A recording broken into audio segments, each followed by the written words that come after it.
Bonjour à tous, nous sommes heureux en ce dimanche de Pentecôte.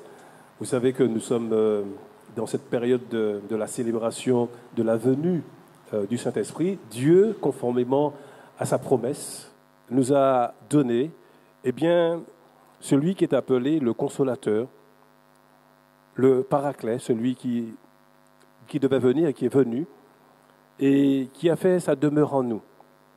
Notre privilège aujourd'hui d'être enfant de Dieu, d'avoir été scellé, que Dieu ait mis sur nous son cachet. Et tout cela, nous le devons à notre Seigneur. La Bible dit que Jésus, d'ailleurs, a été élevé, et il fallait qu'il soit élevé, qu'il monte auprès de Dieu et qu'il nous donne, qu'il nous envoie, conformément à sa promesse, le Saint-Esprit. Et c'est ce qui a été fait. Ce matin, nous voulons bénir le Seigneur, nous voulons célébrer son nom, nous voulons élever Jésus dans toute sa gloire, parce qu'il est digne de louange, digne d'adoration. Avant de commencer notre louange, nous allons nous incliner et remercier le Seigneur. Oui, Seigneur, en ce dimanche de Pentecôte, où tu nous as donné, conformément à ta parole, celui qui viendrait habiter dans nos cœurs et qui ferait de nous ton enfant, tes enfants. Et nous le sommes grâce à ton amour. Merci Seigneur pour ce privilège que nous avons ce matin, d'avoir été scellés du Saint-Esprit. De ce fait, rien ne peut nous séparer de toi, rien ne peut nous perdre parce que tu as mis sur nous ton cachet. Nous voulons ce matin te remercier, Seigneur, pour cela. Te remercier parce que ton esprit vit en nous et nous donne la vie, il nous communique cette vie qui vient d'en haut. Oui, cela, nous le devons à toi et à toi seul.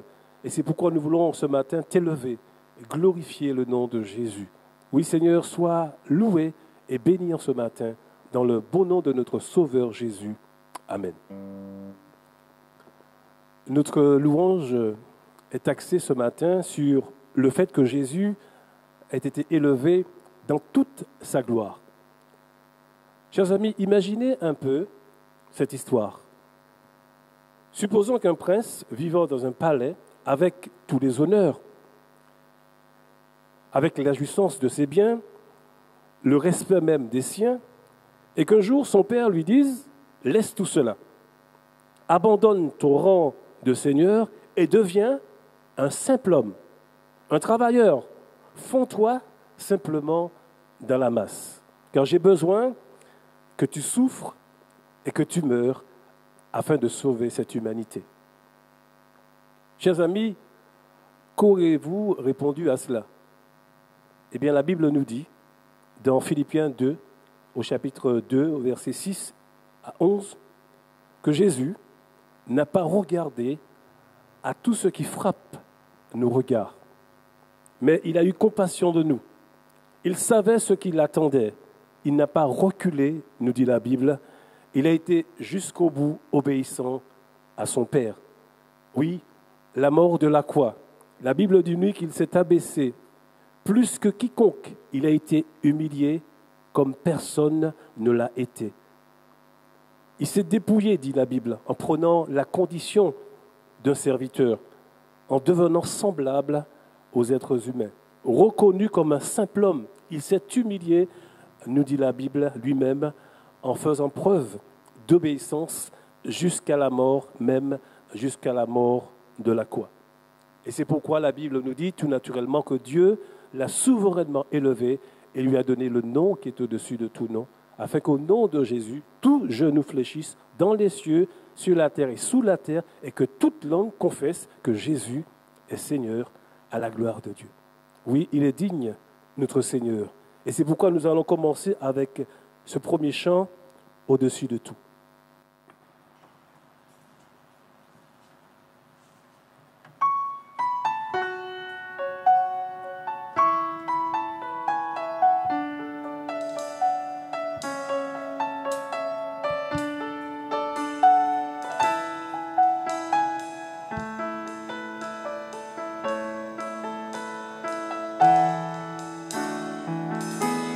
au-dessus des puissances, au-dessus des rois, au-dessus de la nature et de la création, par-dessus tout les trônes des hommes et sages,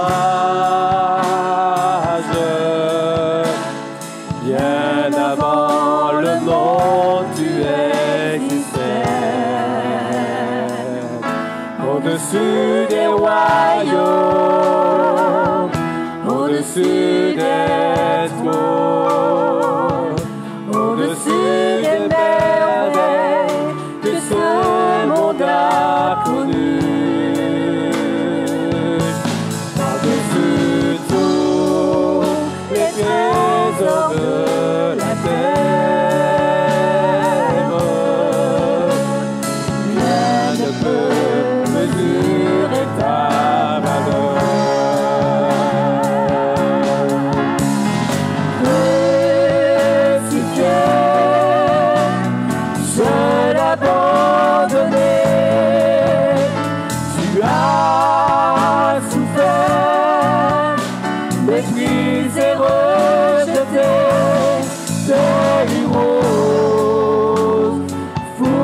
Sous nos pieds, tu m'as sauvé, tu m'as aimé, par-dessus tout, par-dessus tout, au-dessus des puissances, au-dessus des rois, au-dessus de la nature et de la création, par-dessus tous les plans des hommes sages, bien avant le monde tu existais, au-dessus des royaumes, au-dessus des trônes, au-dessus des merveilles que ce monde a connues, par-dessus tous les trésors de la terre, rien ne peut mesurer ta valeur.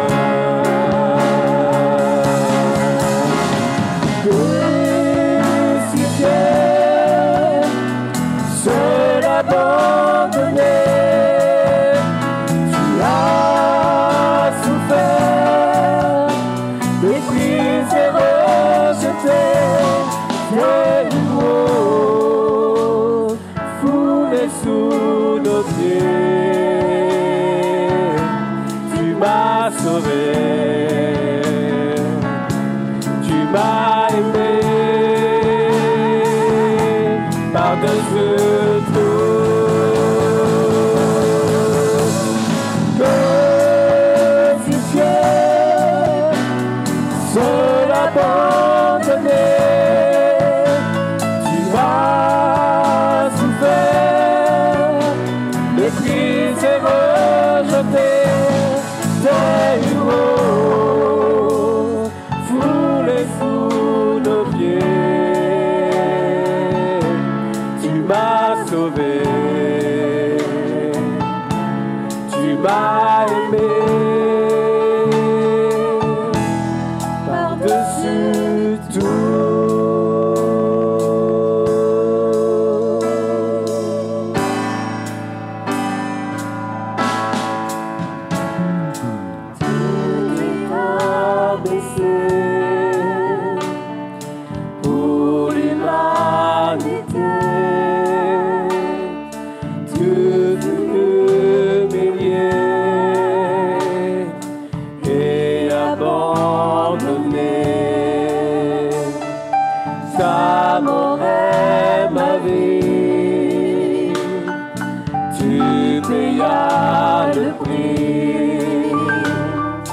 sans crainte aujourd'hui.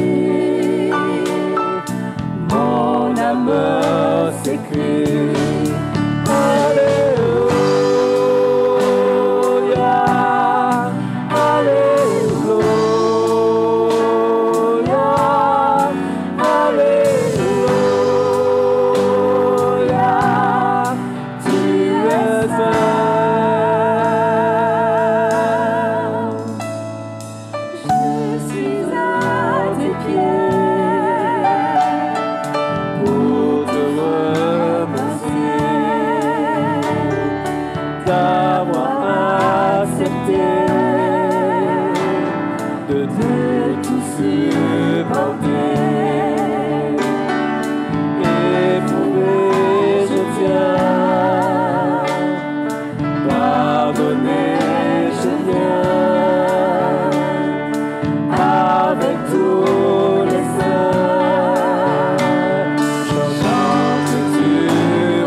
Après son œuvre,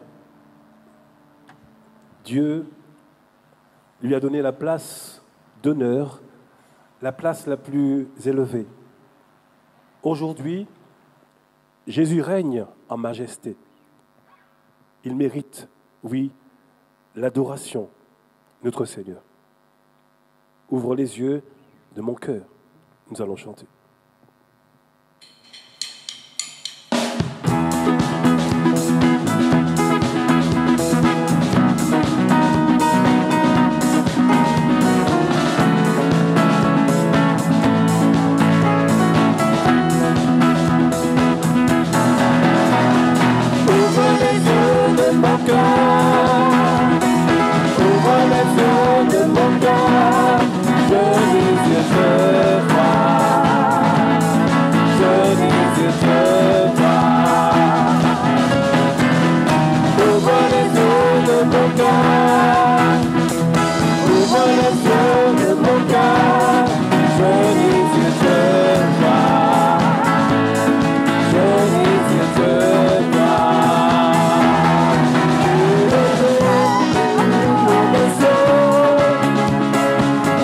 Dans le cœur de ta gloire, et pour ton amour.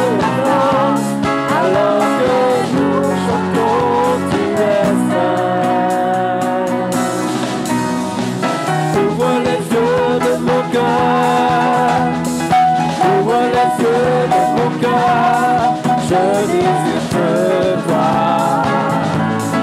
Je désire te voir. Ouvre les yeux de mon cœur. Ouvre les yeux de mon cœur. Je désire te voir. Je désire te voir. Au plus haut des cieux, rayonnant le plein de ta gloire. Et dans ton amour t'informe, alors que nous chantons, tu es seul. Tu es saint, tu es saint. Tu es saint, tu es saint. Tu es saint, tu es saint. Je désire te voir. Tu es saint, tu es saint. Tu es saint, tu es saint. Tu es saint, tu es saint. Je désire te voir.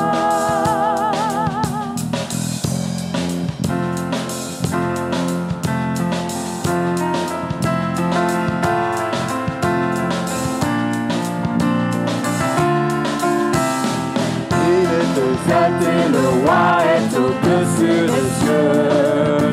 Je veux le louer. Il est élevé à jamais, exalté. Je loue son saint nom. Il est Seigneur, sa vérité gagnera. Tout l'univers se réjouit dans son Seigneur. Il est exalté, le roi est au-dessus des cieux. Il est exalté, le roi est au-dessus des cieux. Je veux le louer. Il est élevé à jamais, exalté. Je loue son saint nom. Il est Seigneur, sa vérité gagnera. Tout l'univers se réjouit dans son Seigneur. Il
Bonjour chers amis, j'aimerais en ce dimanche de Pentecôte,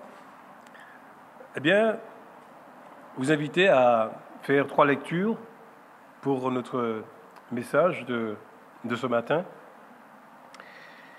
Mais avant de lire la parole de Dieu, nous allons simplement nous incliner dans la prière et remettre notre moment de méditation entre les mains de notre Dieu.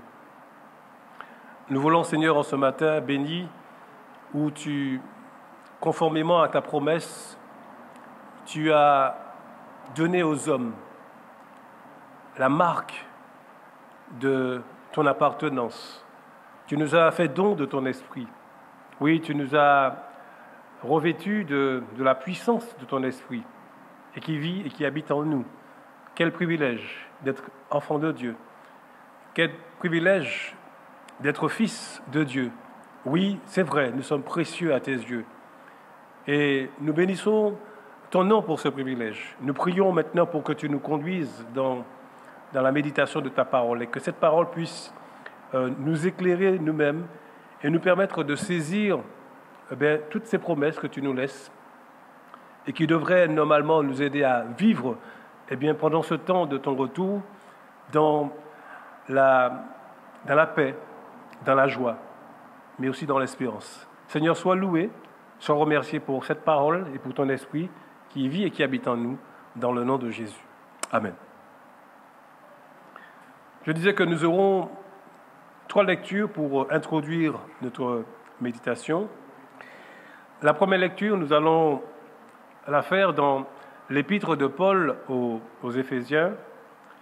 Paul donc écrit aux chrétiens d'Éphèse et il leur dit dans le chapitre 1er, à partir du verset 13, il leur dit « En lui, vous aussi, après avoir entendu la parole de la vérité, l'évangile de votre salut, en lui vous avez cru et vous avez été scellés du Saint-Esprit qui avait été promis, lequel est un gage de notre héritage pour la rédemption de tous ceux que Dieu s'est acquis à la louange de sa gloire. » Voilà donc un extrait de cet épître aux Éphésiens où l'apôtre Paul s'adresse aux chrétiens d'Éphèse et leur dit cette parole que vous avez été scellés du Saint-Esprit de Dieu.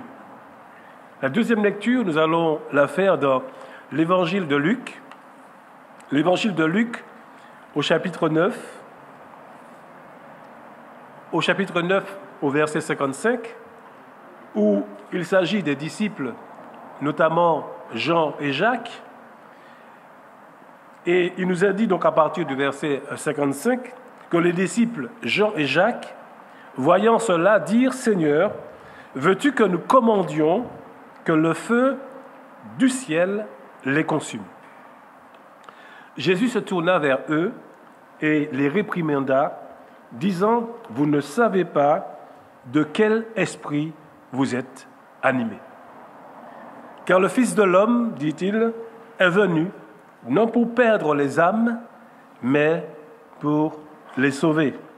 Le Fils de Dieu est venu pour sauver et non pour perdre, rappelle Jésus dans Luc à ses disciples, notamment à Jean et à Jacques. Vous ne savez pas de quel esprit vous êtes animés, leur dit-il.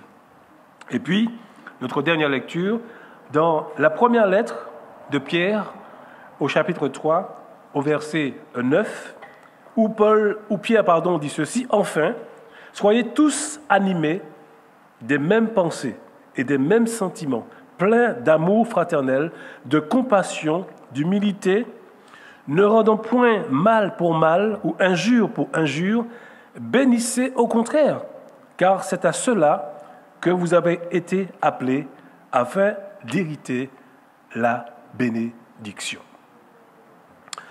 Voilà donc 3 lectures qui vont introduire notre message en ce matin de Pentecôte. Et comme beaucoup d'entre nous le savent, nous sommes dans ce fameux dimanche de la Pentecôte. Nous voulons bien sûr, en ce matin, remercier le Seigneur pour cet événement de la Pentecôte qui est essentiel pour l'Église, essentiel pour la vie spirituelle du peuple de Dieu. Pour quelle raison? En effet, la Pentecôte marque, bien sûr, le jour de la venue du Saint-Esprit. Le jour où le Saint-Esprit de Dieu est descendu pour mettre son cachet, pour mettre son sceau sur tous ceux qui croient en Jésus.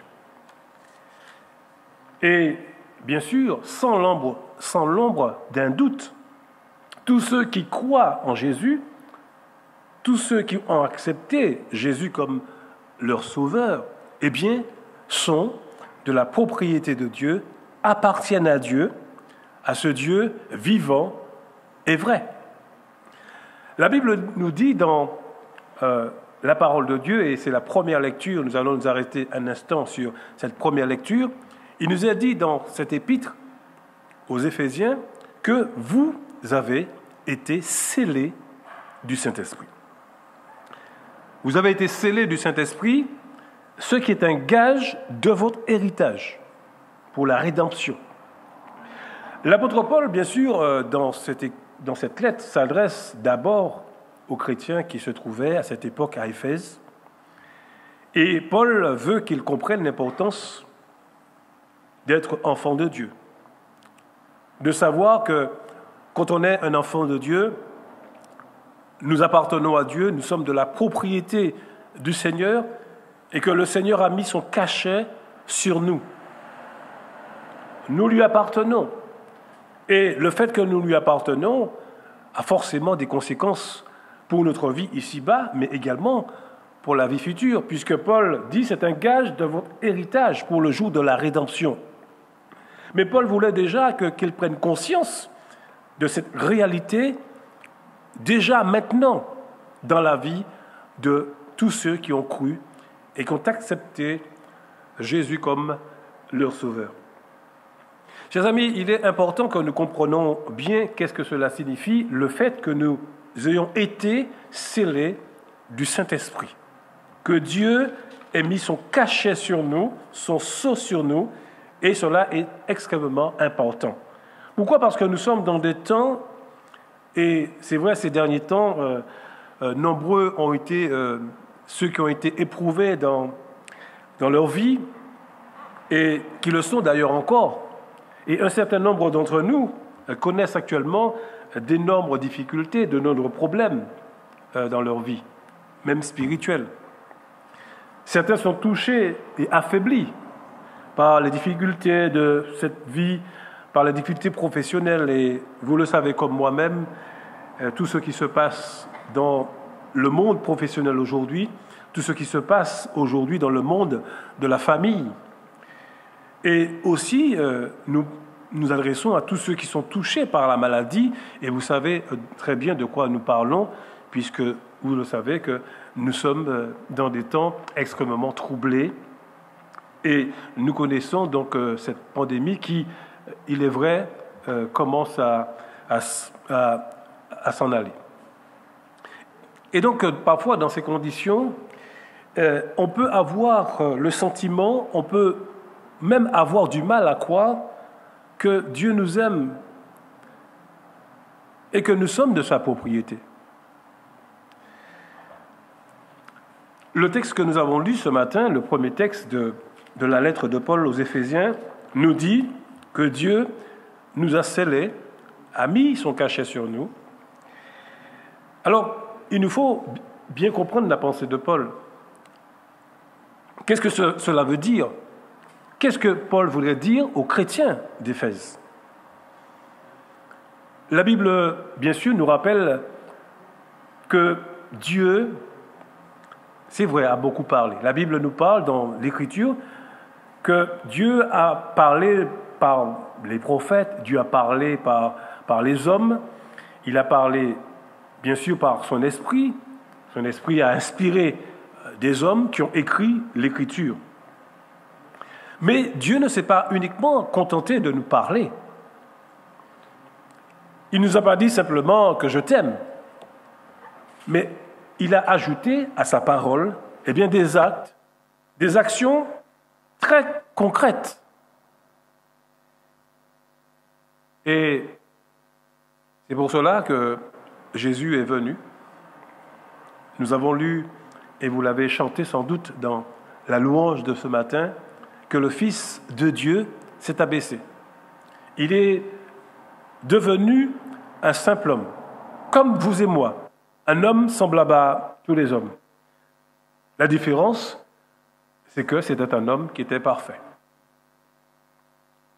qui n'a jamais péché, et il fallait qu'il soit un homme, entièrement un homme, semblable à nous, vivant parmi nous, connaissant les mêmes réalités que nous, dit la Bible.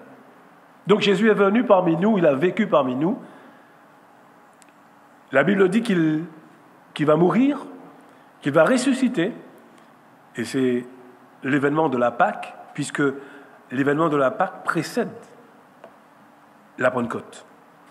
Donc Jésus va venir, il va vivre, il va donner de sa vie, et ensuite il va monter, et il va être à la droite de Dieu, dans la majesté, dans sa gloire, et ensuite, la Bible nous dit qu'une autre personne viendra, parlant effectivement de la personne et de l'œuvre du Saint-Esprit. Que le Saint-Esprit viendrait, qu'il viendrait dans nos cœurs, dans nos vies, pour plusieurs raisons. Donc Dieu nous a témoigné de sa parole, mais il nous a témoigné du fait qu'il a mis en exécution ce plan d'amour en nous donnant le Fils, mais en nous donnant aussi le Saint-Esprit qui est descendu comme cela avait été dit dans l'Écriture, afin que nous fassions notre demeure chez eux, dans notre cœur. Donc étant établi que tous ceux qui croient en Jésus reçoivent le don de l'Esprit. D'ailleurs, c'est pourquoi dans Romains, il nous est dit, Romains au chapitre 8, où l'apôtre Paul, en s'adressant aux chrétiens de Rome, Paul s'adresse aux Romains, chrétiens de Rome, dans le chapitre 8 aux Romains, où Paul spécifie bien cette parole au verset 9, au chapitre 9, il dit « Quant à vous, vous n'êtes pas animés par votre nature propre, mais par l'Esprit de Dieu. Si du moins l'Esprit de Dieu habite en vous. Si quelqu'un n'a pas l'Esprit de Dieu, nous dit-il, il ne lui appartient pas. Si quelqu'un n'a pas l'Esprit de Dieu, il ne lui appartient pas. » L'Esprit de Dieu, en effet, vient habiter dans notre cœur. Et Paul dit ceci aux Romains, aux Éphésiens. Il a dit, après avoir entendu la parole de la vérité, l'évangile de votre salut, vous avez cru. Et vous avez été scellés du Saint-Esprit qui avait été promis. Tu crois, tu reçois. Et donc, quiconque, quel que soit l'individu qui croit en Jésus, puisque vous avez entendu la parole de la vérité, nous dit Paul, l'évangile de votre salut, vous avez cru et vous avez été scellés du Saint-Esprit. Donc, quand un individu croit en Dieu, quand il reconnaît Jésus comme étant celui qui va mourir à sa place, qui va être frappé à sa place, et qu'il va reconnaître effectivement qu'il n'est pas digne, mais que Jésus l'a rendu digne à cause de son œuvre sur la croix, eh bien, Dieu va faire quelque chose d'extraordinaire. Il va mettre sur cet individu, eh bien, la marque de son appartenance, le Saint-Esprit. Et Paul le dit aux chrétiens d'Éphèse, que vous avez été scellés du Saint-Esprit. Le cachet de Dieu est sur moi, la marque de sa propriété est sur moi. Alors bien sûr, c'est une marque qui est invisible. Je dirais à la fois invisible, mais à la fois visible. Et nous allons en parler dans quelques instants. Donc Paul leur dit que vous avez été scellés du Saint-Esprit. Alors justement, comment pouvons-nous le savoir que quelqu'un qui a cru en Dieu, qui a cru en Jésus, eh bien que cette personne maintenant soit scellée du Saint-Esprit, c'est-à-dire qu'il ait le Saint-Esprit dans sa vie, dans son cœur. D'abord, il ne s'agit pas, pour parler franchement, lorsque quelqu'un croit en Jésus, Dieu lui donne son esprit. Et le fait qu'il ait cru, et c'est bien ce que Paul est en train de dire dans cette épître aux Éphésiens, que vous avez entendu la parole, et je vous renvoie simplement à Romains chapitre 10, qui dit que c'est la parole de la foi. La parole vient de ce qu'on entend, et la foi vient de la parole. Et c'est vrai que cette parole agit dans notre cœur, elle nous emmène au plus près, au cœur même de cette réalité du salut. Et bien sûr, nous le savons que la parole, le Saint-Esprit et l'Esprit même n'est jamais pas très loin de l'action même de la parole. Donc Dieu nous parle par sa parole, il agit par son esprit, qui nous convainc de péché, qui nous convainc de jugement. Non seulement qui nous convainc de péché, de justice et de jugement, mais bien plus, il vient et de façon définitive habiter dans nos cœurs. La conséquence de cela, et comment pouvons-nous le savoir, je l'ai dit, ce n'est pas parce que je parle en langue. Si tu es scellé du Saint-Esprit, il faut savoir que les langues, c'est vrai, fait partie des dons que Dieu a donnés à son peuple. Dès le début de l'histoire de l'Église, Dieu avait donné à son peuple des dons. Et Dieu donne toujours des dons à son peuple. Le parler en langue fait partie des dons que Dieu donne. Mais remarquez que tous ceux qui croient n'ont pas forcément le don du parler en langue. Parce que le parler en langue, c'est un don. Et Dieu ne donne pas. D'ailleurs, si vous lisez l'épître de Paul aux Corinthiens, je vous renvoie à cette épître où Paul leur dit, parlent-ils tous en langue? Sont-ils tous apôtres? Sont-ils tous pasteurs? Il est évident que non. Mais par contre, tous ceux qui reçoivent le Saint-Esprit, après avoir entendu la parole de vérité, comme nous dit, sont scellés du Saint-Esprit, qui a été promis. Ils sont scellés du Saint-Esprit, qui a été promis. Ils sont sauvés, n'est-ce pas? Et, bien sûr, je le disais, eh bien cela a des effets dans notre vie. Nous ne pouvons pas recevoir le Saint-Esprit de Dieu et vivre une vie comme nous voulons. Pas le moins du monde. Dieu, lorsqu'il nous sauve, il fait de nous ses enfants. Et si nous sommes fils de Dieu, nous devons vivre en tant que fils de Dieu. Le Saint-Esprit, donc, agit dans notre cœur. Il produit quelque chose. Il agit.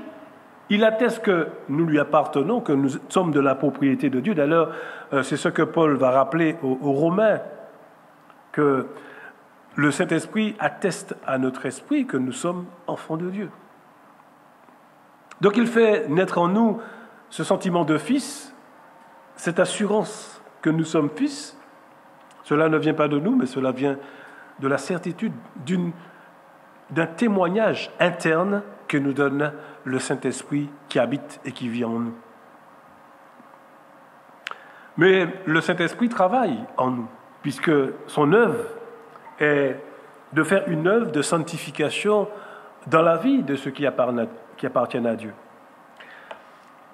Et l'apôtre Paul, lorsqu'il va d'ailleurs s'adresser aux chrétiens de Galate, va leur parler justement du fruit de l'Esprit. Que lorsque nous avons le Saint-Esprit en nous, de manière certaine, nous allons produire quelque chose. Nous allons agir. Et Paul va donner effectivement dans l'épître de Paul aux Galates, au chapitre 5, au verset 22, eh bien la liste des dons. Que le fruit de l'esprit, c'est l'amour, c'est la paix, c'est la maîtrise de soi, c'est la compassion. Donc, nous avons été scellés, nous avons le cachet de Dieu sur moi. Cela veut dire en quelque sorte que je suis précieux. J'ai la marque du divin en moi. Donc, ce qui veut dire que j'ai du prix. Je suis important aux yeux de Dieu. Dieu a fait de moi quelqu'un d'important. Alors, c'est vrai que nous étions importants puisque nous sommes créatures de Dieu. Nous avons été créés par Dieu, à l'image de Dieu.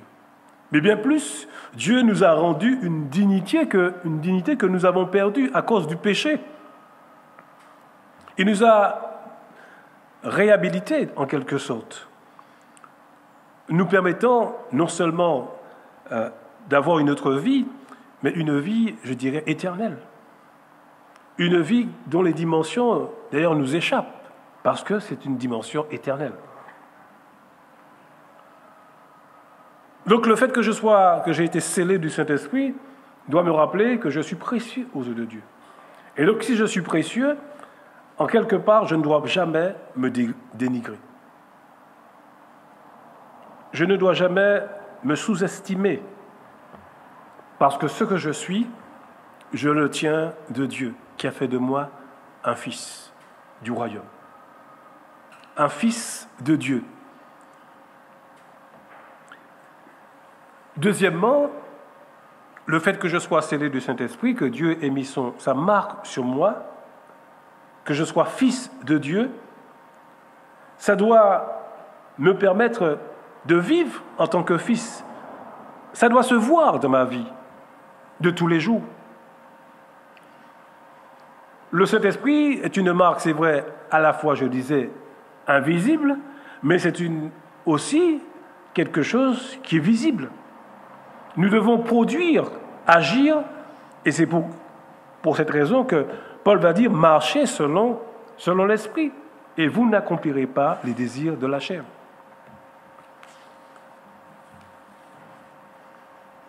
Nous devons donc produire des fruits dignes de ce que nous sommes, fils de Dieu, dignes d'ailleurs de la repentance. D'ailleurs, le disait Jean-Baptiste qui le rappelait, produisez donc des fruits dignes de la repentance. Alors concrètement, qu'est-ce que ça veut dire?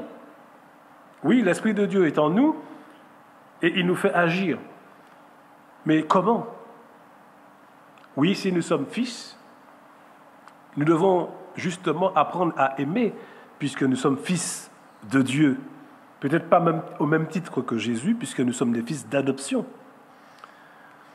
Jésus est du ciel, nous sommes de la terre. Mais nous avons été, c'est vrai, régénérés.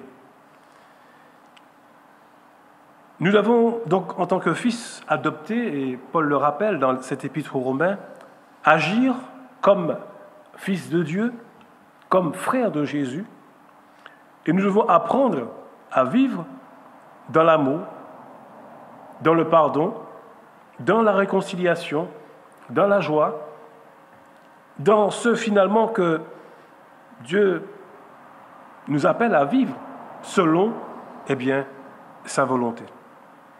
Et la question que nous pouvons nous poser en tant que fils de Dieu, si je suis fils de Dieu, si j'ai été scellé du Saint-Esprit, c'est vrai, nous le disions à l'instant, que nous sommes précieux. Nous sommes précieux aux yeux de Dieu, nous sommes précieux dans l'Église, nous sommes précieux pour nos frères, pour nos sœurs. Mais en tant que fils et filles de Dieu, la question que nous devons nous poser, c'est est-ce que nous agissons comme des fils de Dieu, comme des fils du royaume? Lorsque nous faisons quelque chose, nous devons nous poser la question, qu'est-ce qui me fait agir? Qu'est-ce qui dirige ma vie? Est-ce que ce sont nos ambitions personnelles, notre savoir, notre supériorité peut-être intellectuelle, nos compétences, nos traditions, notre culture, le monde qui me dirige. D'ailleurs, n'aimez pas le monde, va dire Jacques, ni les choses. Parce que là, nous risquons de déclencher la colère du Seigneur. Est-ce que nous sommes vraiment, et Paul le rappelle aux chrétiens, sommes-nous réellement conduits par l'Esprit de Dieu? Paul va dire que ceux qui sont conduits par l'Esprit de Dieu sont fils de Dieu. Dans Romains chapitre 8, verset 14, ceux qui sont conduits par l'Esprit de Dieu sont fils de Dieu. Paul ne dit pas le contraire, ceux qui sont fils de Dieu sont conduits. Il dit que ceux qui sont conduits par l'Esprit de Dieu sont fils de Dieu. C'est le fait que nous soyons conduits qui montre que nous sommes fils de Dieu.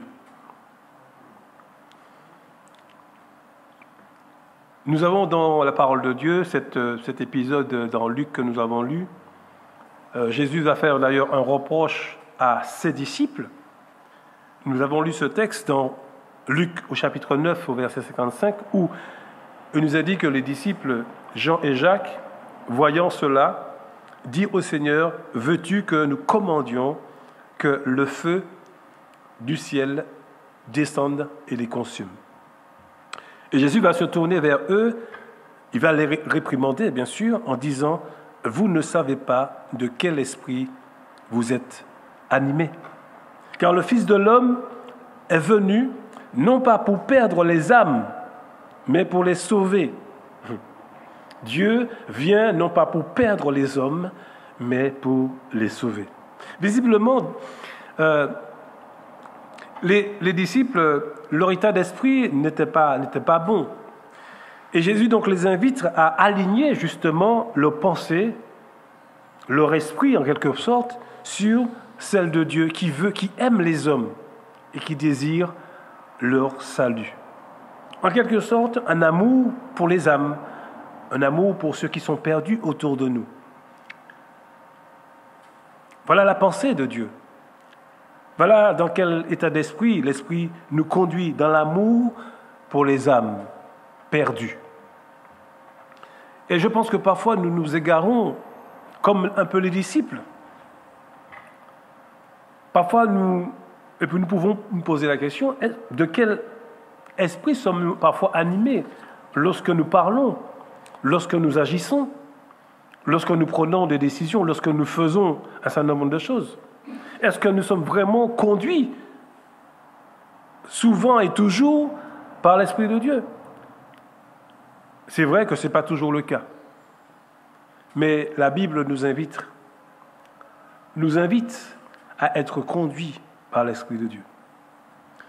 Et être conduit par l'Esprit de Dieu, cela veut dire que là où il y a l'esprit de haine, l'esprit de la jalousie, l'esprit du mensonge, l'esprit de l'animosité, l'esprit de l'orgueil, l'esprit de l'égoïsme, là où règnent toutes ces choses, eh bien, ce qui se passe, eh bien, cela éteint et attriste le Saint-Esprit de Dieu. Il étouffe son œuvre de grâce, son action de sanctification dans nos cœurs.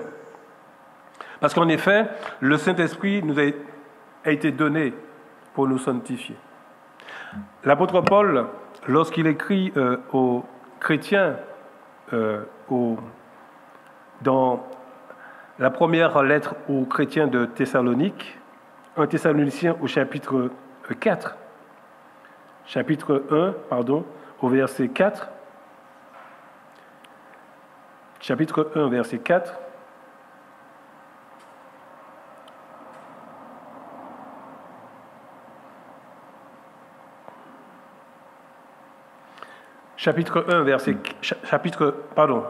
première lettre aux Thessaloniciens, chapitre 4, au verset 3, où Paul écrit donc à ces chrétiens et leur dit ce que Dieu veut. La volonté de Dieu, c'est votre progression dans la sainteté. c'est que vous vous absteniez de l'immoralité sexuelle, c'est que chacun de vous sache posséder son corps dans la consécration et la dignité, sans se livrer à des passions et des désirs contre nature. Le Saint-Esprit, donc, vient habiter dans notre cœur. Et donc, quand on est de la propriété de Dieu, on ne peut pas se permettre de faire et de vivre n'importe quoi. Nous appartenons à Dieu. Et donc, par conséquent, nous avons un témoignage devant Dieu, mais aussi devant les hommes. Le Saint-Esprit nous a été donné pour nous aider à vivre comme le Seigneur. Je serai saint, dit le Seigneur, et vous également, vous le serez. Le Saint-Esprit, donc, vient nous aider à conduire, à mener une vie digne de Dieu, à nous conduire dans une vie personnelle, c'est vrai, dans un projet que Dieu a créé pour nous. Et il veut nous utiliser pour le bien des autres, pour le bien de la communauté chrétienne. Aujourd'hui, c'est vrai que nous sommes dans une société, il y a tellement, je dirais, de colère, il y a tellement de méchanceté, tellement d'injustice. Et est-ce que parfois nous ne sommes pas tentés de répondre le mal par le mal, à la violence par la violence, par l'injustice à l'injustice? Et c'est vrai qu'il est beaucoup plus facile de prendre tout ce que le monde nous donne et qui est facile, et dont la Bible appelle le chemin facile, le chemin large. Dieu nous appelle à prendre le chemin étroit, le chemin de la sainteté. La Bible, l'Écriture nous demande de ne pas justement rendre le mal pour le mal, mais de rendre le mal par le bien. Voilà ce que Dieu attend de nous. Voilà ce que Dieu veut voir en nous. C'est son œuvre de sanctification. La Bible nous invite à vivre dans ce monde, je dirais, à contre-courant. Jésus, quand il est venu, la Bible dit que Jésus s'est donné lui-même, lui qui était juste pour les injustes. Il a souffert pour nous en laissant un exemple afin que nous puissions suivre ses traces. Lui qui n'a pas commis de péché et dans la bouche duquel il ne s'est point trouvé de fraude, ni d'injure, qui ne rendait point injure pour injure ou mal pour mal. Mais qu'est-ce qu'il faisait? Eh bien, simplement, il s'en remettait à Dieu. Voilà un petit peu ce que la Bible nous invite. À quoi le Seigneur nous invite? À une vie juste, une vie sainte, une vie fondée en lui. Et Dieu a fait quelque chose d'extraordinaire quand il m'a donné son esprit. Mon privilège, c'est de lui appartenir. Et si je dis que je suis un enfant de Dieu, que je suis chrétien, ou que je suis né de nouveau, que je suis régénéré, toutes les expressions que nous pouvons employer pour dire que nous sommes devenus un enfant du ciel, du royaume, eh bien, si c'est le cas, Paul va rappeler, ne savez-vous pas que vous êtes le temple de Dieu et que l'Esprit de Dieu habite en vous? Est-ce que vous ne savez pas cela? Et j'ai l'impression que parfois, et c'est vrai, on oublie. Et je me dis, mais c'est quand même grave que nous puissions oublier qui nous sommes, ce que nous sommes devenus. Non, les chers amis, non, frères et sœurs.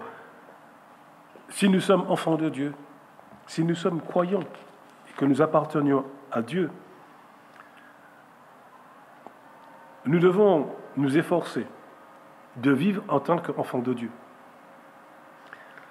Jésus, lorsqu'il s'adressait à ses disciples, dans Jean 15 au verset 4, il va dire ceci: « Demeurez en moi comme je demeure en vous. » Oui, demeurez en moi comme je demeure en vous.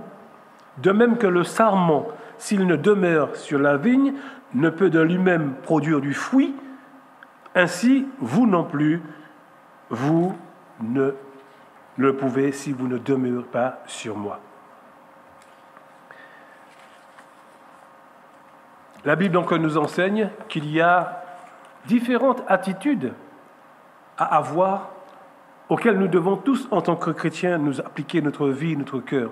Nous les connaissons. L'amour, la paix, la joie, les fruits de l'esprit. Mais toutes ces attitudes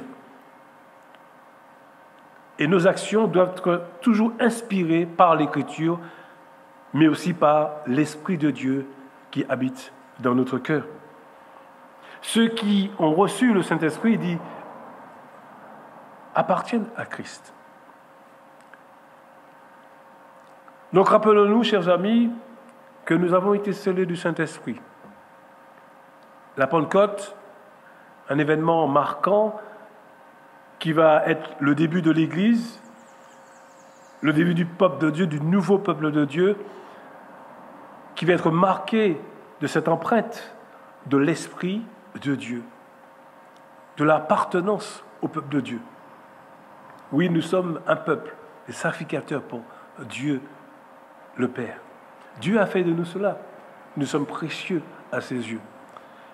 Et c'est parce que nous sommes précieux à ses yeux et que nous avons un témoignage devant Dieu lui-même, mais devant les hommes, là où Dieu nous a placés, c'est ainsi que nous devons apprendre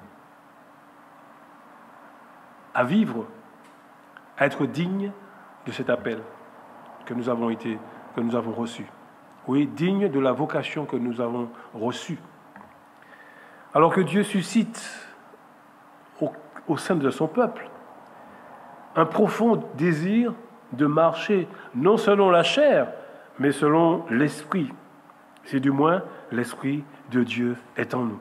Et si l'Esprit de Dieu est en nous, nous devrions le voir dans nos familles, dans l'Église, dans notre société.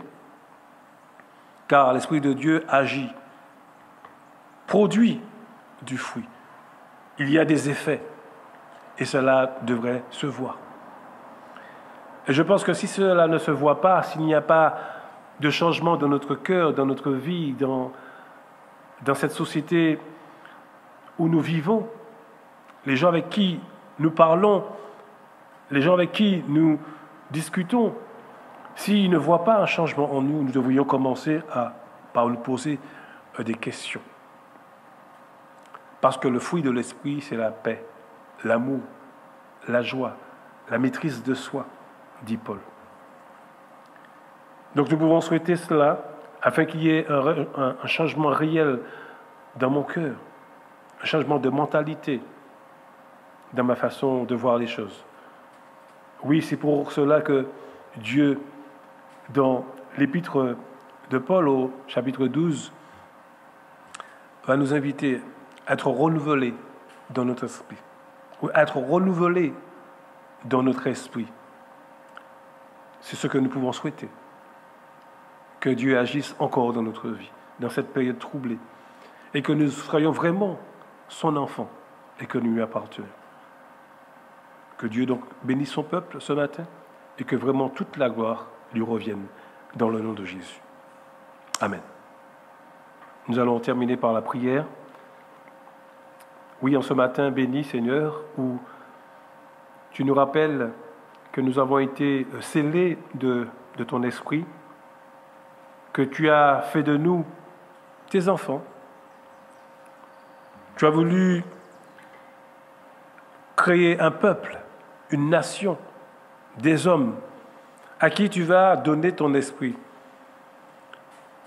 mais aussi le privilège, Seigneur, de vivre déjà dans ce monde avec les préoccupations du royaume. Seigneur, nous prions ce matin pour que ton esprit travaille encore et nous rappelle et nous sensibilise aux choses que tu aimes, que tu nous as laissées dans l'Écriture. Merci Seigneur de nous conduire par ton esprit et que cet esprit nous conduise, c'est vrai, dans la vérité de ta parole, dans la justice, dans les choses vraies et dans la conception des choses justes qui sont autour de nous. Oui Seigneur, béni sois-tu, et que seul ton nom soit glorifié, dans le nom de Jésus. Amen. Après avoir entendu la parole de Dieu qui nous rappelle que nous avons été scellés du Saint-Esprit, Dieu a mis son cachet sur nous, son sceau sur nous, et sans aucun doute, nous sommes de sa propriété, nous lui appartenons. Nous sommes entre ses mains, nous pourrions le dire. Et c'est pour cette raison que nous pouvons chanter. Oui, j'ai l'assurance de mon salut. Chantons ce chant pour clôturer notre moment de culte. J'ai l'assurance de mon salut.